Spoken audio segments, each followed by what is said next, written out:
ہے جن افراد نے صحبت پیغمبر کو تو پایا لیکن رسالت مآب صلی اللہ علیہ وآلہ وسلم کی صحبت میں آنے کے بعد بھی ان کا ایمان مکمل نہ ہو سکا، جیسا کہ قرآن میں سورہ مبارکہ منافقون میں ان کا تذکرہ ملتا ہے، اور خدا نے ان کی نشانیوں کو بھی بیان کیا، اور اہل سنت کی کتابوں کی ایک طویل فہرست ہمارے پاس موجود ہے جنہوں نے لکھا کہ رسالت مآب صلی اللہ علیہ وآلہ وسلم کے دور میں، دور پیغمبر میں ایسے افراد موجود تھے جن کو خدا قرآن میں منافق بھی کہہ رہا تھا، اور یہاں تک لکھا کہ وہ 12 افراد جنہوں نے رسالت مآب کے قتل کا منصوبہ بنایا، اور رسالت مآب نے حضرت حذیفہ الیمانی کو ان کے نام بھی بتائے، اور حذیفہ الیمانی کو رسالت مآب کا رازدار بھی سمجھا جاتا تھا۔ تو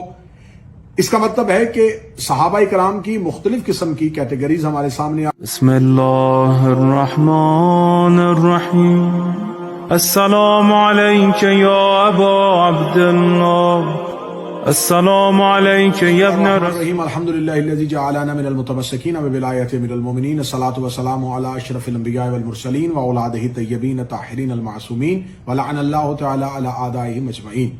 سامعین گرامی قدر، ناظرین محترم، آپ دیکھ رہے ہیں ہمارا آفیشیل یوٹیوب چینل، اور ہم آپ کے سامنے اسی سلسلے کی دوسری نشست کو لے کے آپ سے مخاطب ہیں، اسی گفتگو کی دوسری کڑی جو ذکر ہو رہا ہے، ذکر اصحاب پیغمبر، ذکر اصحاب رسول اور مکتب اہل بیت کے ماننے والوں پر کم از کم 1 صدی سے جو ایک اعتراض کیا جا رہا ہے، اس اعتراض کا دروازہ ہمیشہ کے لیے بند کرنے کی ایک کوشش اور ایک کاوش کہ شیعہ اصحاب کرام کو برا کہتے ہیں، شیعہ صحابہ کرام پر تبرہ کرتے ہیں، شیعہ صحابہ کرام کو گالیاں دیتے ہیں۔ ہم نے اپنی پچھلی گزشتہ نشست میں، گفتگو میں آپ کے سامنے یہ بیان کیا تھا کہ سب سے پہلے ہمیں یہ دیکھنا ہے کہ صحابی کہتے کسے ہیں۔ ہم نے اہل سنت کے منہج میں سے مختلف قسم کے نظریات اور مختلف قسم کی اصطلاحیں آپ کے سامنے بیان کی کہ اہل سنت منہج میں بھی ان کے ہاں بھی صحابی کی ایک تعریف نہیں ہے، ان کے ہاں بھی صحابی کی مختلف قسم کی تعریفیں اور تعویل کی جاتی ہے کہ صحابی اس کو کہتے ہیں جس نے دیکھا ہو، صحابی اس کو کہتے ہیں جو صحبت میں بیٹھا ہو، یا صحابی اس کو کہتے ہیں جو نبی کی خدمت میں با ایمان آیا ہو اور با ایمان دنیا سے گیا ہو، یا صحابی اس کو کہتے ہیں کہ جس نے نبی کے ساتھ غزوات میں شرکت کی ہو، یا پھر وہ لوگ بھی صحابہ کی صف میں شریک ہوں گے جو نبی کی زندگی میں کم سن تھے لیکن نبی کے بعد انہوں نے ایک عمر طویل پائی۔ مختلف قسم کی اصطلاحیں پائی جاتی ہیں، لیکن جو اعتراض ہم پر کیا جاتا ہے وہ اعتراض یہ ہے کہ ہم اصحاب رسول کو نہیں مانتے۔ تو میں نے گزشتہ گفتگو میں بھی آپ کے سامنے بیان کیا تھا کہ پہلے ہمیں اس ایک لفظ کی وضاحت کرنی ہے کہ اصحاب رسول سے مراد کوئی مخصوص افراد ہیں، اصحاب رسول سے مراد کچھ مخصوص لوگ ہیں، یا اصحاب رسول سے مراد وہ ایک کلیہ ہے، وہ ایک کلی اطلاق ہے جو تمام اصحاب پیغمبر پر ہوتا ہے۔ اگر یہ تمام اصحاب پیغمبر پہ ہوتا ہے تو یہ بالکل غلط بہتان ہے، یہ الزام ہے۔ ہم اس کی تردید کرتے ہیں، اس کی نفی کرتے ہیں کہ شیعہ مذہب جو ہے وہ صحابہ کرام رضوان اللہ علیہم اجمعین سے محبت کرنے والے، صحابہ کرام سے دین لینے والے اور صحابہ کرام کی عزت کرنے والے لوگ ہیں، لیکن ہمارے ہاں بعد از رسول اہل بیت کو افضلیت دی جاتی ہے اور اہل بیت کے بعد صحابیت کا درجہ آتا ہے۔ لیکن اگر آپ اس سے مراد کچھ مخصوص افراد لیں تو پھر بات ہو سکتی ہے کہ کیا ان مخصوص افراد پہ جن پہ آپ بات کر رہے ہیں ان پہ گفتگو ہو سکتی ہے کہ شیعہ مکتب جو ہے، شیعہ مذہب جو ہے وہ ان کا احترام کیوں نہیں کرتا، اس کی وجوہات کیا ہیں۔ لیکن کیونکہ یہ اعتراض جو ہے وہ شخصیات کا نام لے کے نہیں کیا جاتا، ایک لفظ بولا جاتا ہے صحابہ رسول، تو ایک اہل سنت نوجوانوں کی، اہل سنت کے بچوں کی ایک کثیر تعداد کو گمراہ کر دیا جاتا ہے کہ شاید شیعہ تمام اصحاب پیغمبر کا انکار کرتے ہیں اور شیعہ تمام اصحاب رسول کی عزت نہیں کرتے، یا شیعہ تمام اصحاب رسول کو معاذ اللہ العیاذ باللہ برا کہتے ہیں۔ ہم اس اعتراض کی تردید پیش کر رہے ہیں، اس اعتراض کی رد پیش کر رہے ہیں۔ قرآن میں مختلف قسم کے اصحاب کا ذکر آیا، اصحاب الجنہ بھی آیا اور اصحاب النار بھی آیا۔ خدا نے قرآن میں ہر دور کے نبی کے اصحاب کی بات بھی کی ہے، خدا نے اصحاب نوح کی بات بھی کی ہے جو صاحبان سفینہ تھے، جو جناب نوح کی کشتی میں سوار ہو گئے تھے، اور جناب نوح کے دور میں ایسے افراد بھی تھے جو جناب نوح کا انکار کر رہے تھے۔ جناب حضرت موسیٰ کے دور میں وہ لوگ بھی تھے جو حضرت موسیٰ پہ بظاہر ایمان لے آئے تھے، لیکن حضرت موسیٰ جو ہی 40 دن کے لیے کوہ طور پہ گئے تو وہی اصحاب موسیٰ حضرت موسیٰ کے جانے کے بعد دین سے پھر گئے۔ تو خدا نے بہت سی ایسی مثالیں دی ہیں، بلکہ اگر میں یوں کہوں تو خدا نے جہاں بزم توحید میں بیٹھنے والے اصحاب کی بات کی ہے تو وہاں بھی سب کو عزت سے یاد نہیں کیا، وہاں بھی ایک ایسا تھا جو معصومین کی صحبت میں بیٹھتا تھا، معصومین کی محفل میں بیٹھتا تھا، لیکن وہ سب سے بڑا گمراہ نکلا، اور جو آج انسانیت کو گمراہ کر رہا ہے، جسے لوگ ابلیس کہتے ہیں، اور جس سے پناہ ہر ایک مسلمان اپنی نماز میں مانگتا ہے۔ تو ہم نے گفتگو کرنی ہے کہ کیا اس سے مراد ایک کلیہ ہے یا اس سے مراد کچھ مخصوص افراد ہیں۔ اسی بات کو لے کے ہم آگے چل رہے ہیں اور سلسلہ گفتگو کو آگے بڑھا رہے ہیں۔ دیکھیں، جہاں پر اصحاب رسول کی بات ہوتی ہے تو وہاں ہم نے آپ کے سامنے بیان فرمایا کہ رسالت مآب صلی اللہ علیہ وآلہ وسلم کی زندگی میں ہمیں 3 طرح کے گروہ ملتے ہیں۔ پہلا گروہ وہ جو رسالت مآب صلی اللہ علیہ وآلہ وسلم پہ غیر مشروع طور پر ایمان لایا، رسالت مآب پر ایمان لانے کے بعد انہوں نے کفار سے اذیتیں برداشت کی، تکلیفیں برداشت کی، رسالت مآب کے لیے اپنا گھر وطن چھوڑا،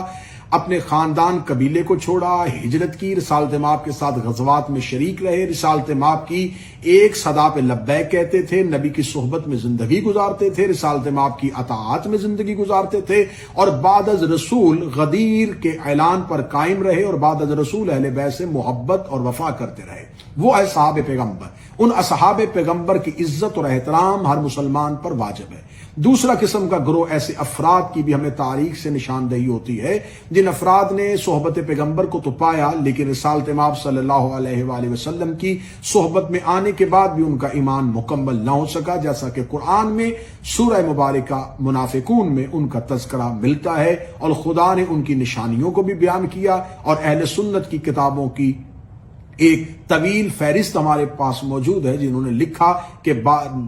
رسالت مآب صلی اللہ علیہ وآلہ وسلم کے دور میں، دور پیغمبر میں ایسے افراد موجود تھے جن کو خدا قرآن میں منافق بھی کہہ رہا تھا، اور یہاں تک لکھا کہ وہ 12 افراد جنہوں نے رسالت مآب کے قتل کا منصوبہ بنایا، اور رسالت مآب نے حضرت حذیفہ الیمانی کو ان کے نام بھی بتائے، اور حذیفہ الیمانی کو رسالت مآب کا رازدار بھی سمجھا جاتا تھا۔ تو اس کا مطلب ہے کہ صحابہ اکرام کی مختلف قسم کی کیٹیگریز ہمارے سامنے آ گئی، صحابہ اکرام کے مختلف طرح کے گروہ ہمارے سامنے آ گئے، اور ہمیں دیکھنا ہے کہ آپ کس کی بات کر رہے ہیں، آپ کس گروہ کی بات کر رہے ہیں، آپ جو مراد دے رہے ہیں اس سے مراد کیا ہے۔ رسالت مآب صلی اللہ علیہ وآلہ وسلم نے اپنی زندگی میں بہت سے لوگوں نے، بہت سے افراد جو رسالت مآب کی صحبت میں بیٹھے، جنہوں نے رسالت مآب کا کلمہ پڑھا، یہاں تک کہ کثیر تعداد، اتنی طویل فہرست ہو گئی کہ رسالت مآب صلی اللہ علیہ وآلہ وسلم نے جب خم غدیر پہ حجۃ الوداع کے موقع پر آخری خطبہ دیا تو اس پہ 80,000 یا 1,25,000 کے لگ بھگ کی تعداد اصحاب رسول کی بتائی جاتی ہے۔ لیکن جب ہم تاریخ کی طرف بڑھتے ہیں اور دیکھتے ہیں کہ کیا ہمیں پتہ چلے کہ کیا ان تمام اصحاب رسول کا ذکر تمام مسلمان کرتے ہیں، تو ہمیں اس سلسلے میں شدید قسم کی مایوسی ہوتی ہے کہ ان تمام اصحاب رسول کا ذکر جو ہے وہ کثرت کے ساتھ نہیں کیا جاتا۔ اہل سنت برادران کی جو کتابیں ہیں، چاہے وہ ابن عساکر کی ہو، چاہے وہ ابن اسیر کی ہو، جتنی بھی اہل سنت کتابیں اصحابہ اکرام کی سیرت پہ لکھی گئی ہیں، ان تمام اسد الغابہ ہو، سیر الصحابہ ہو، جتنی بھی کتابیں صحابہ اکرام کی سیرت پہ لکھی گئی، ان تمام کتابوں کی اگر ہم باریک بینی کے ساتھ ان کا مطالعہ کریں تو ہمیں یہ بات دیکھنے میں ملتی ہے کہ تمام اصحاب رسول کا ذکر جو ہے وہ تمام کتابوں میں نہیں پایا جاتا۔ ان کتابوں میں بھی صحابہ اکرام کی مکمل نام، مکمل سیرت آپ کو نہیں ملتی، اس میں بھی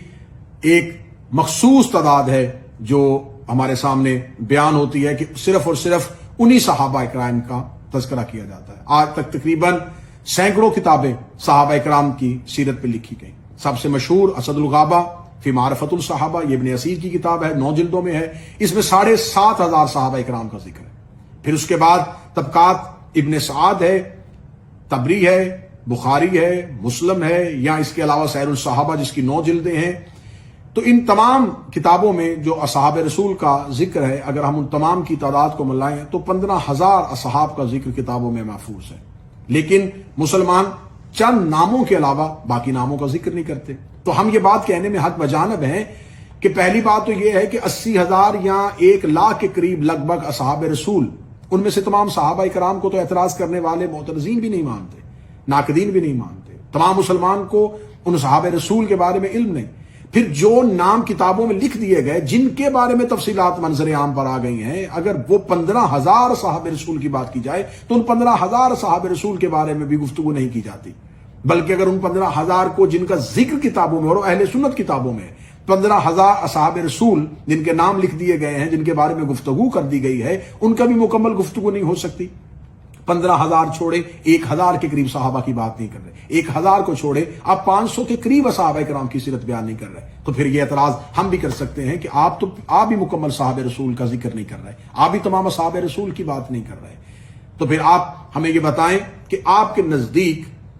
وہ مکمل جو ایک کلیہ جس پر اطلاق کر کے آپ بہتان لگاتے ہیں اور الزام لگاتے ہیں کہ شیعہ صحابہ رسول کی عزت نہیں کرتے، تو آپ کے ہاں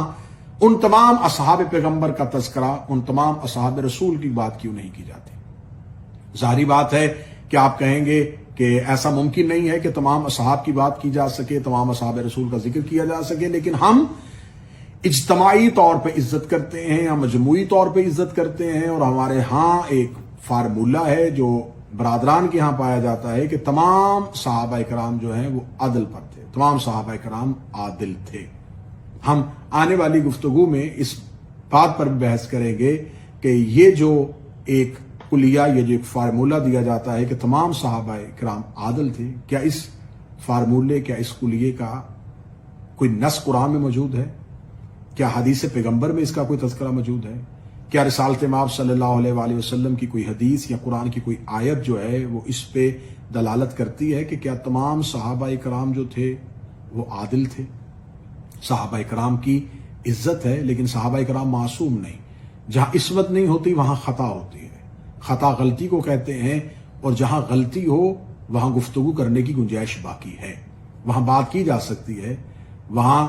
یہ نہیں کہا جا سکتا کہ ہم اس غلطی کو چھپا دیں یا اس کردار کو چھپا دیں۔ اس غلطی کی نشاندہی کرنا، حق اور باطل کی تمیز کرنا، اور لوگوں کو مخلص میں اور ہمدرد کی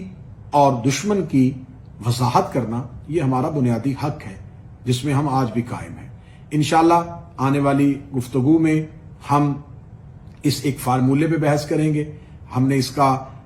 ڈیوریشن جو ہے وہ اس لیے تھوڑا رکھا ہے تاکہ بات آپ تک آسانی سے پہنچ سکے اور آپ آسانی سے اس گفتگو کو سن سکیں۔ آنے والی اقساط پر ہم انشاءاللہ صحابہ کرام میں سے ان اصحاب رسول کا تذکرہ کریں گے جن کو بعد از رسول ہم شیعہ جو ہے وہ افضلیت کی نگاہ سے دیکھتے ہیں، بلکہ آپ کے ہاں جو فارمولہ ہے کہ دین صحابہ سے لیا جائے، دین تابعی سے لیا جائے، یا دین تبع تابعی سے لیا جائے۔ آپ نے جتنی بھی احادیث کی کتابیں ہیں، آپ کی جتنی بھی سیاح ہیں، جتنی بھی آپ کی